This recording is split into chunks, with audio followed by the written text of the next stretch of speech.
Kung meron ka naman magandang space mga kabantam, or kahit hindi kalawakan, kahit ganito mga kabantam, ayan, try mo rin mag-alaga ng mga bantam.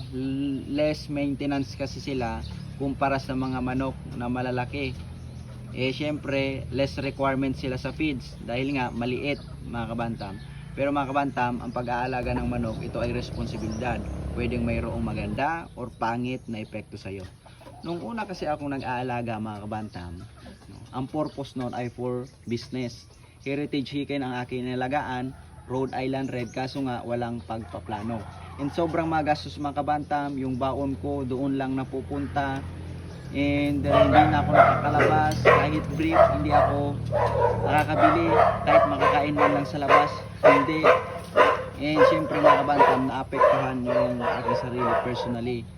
Basta mga kabantam, kaya pag-isipan nyong mabuti kung ang manok ba ay passion nyo, ano ba ang purpose nyo ng pag-aalaga. Isasabi ko mga kabantam, bantam na lang ang alagaan nyo kumpara doon sa mga heritage chickens malalaki. Lugi mga kabantam, sobrang lakas kasi nilang kumain, lugi lang.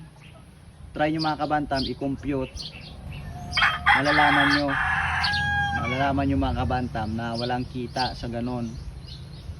Kung dito naman sa mga bantam, kahit walang kita okay lang, kahit walang bumili okay lang, less maintenance naman sila.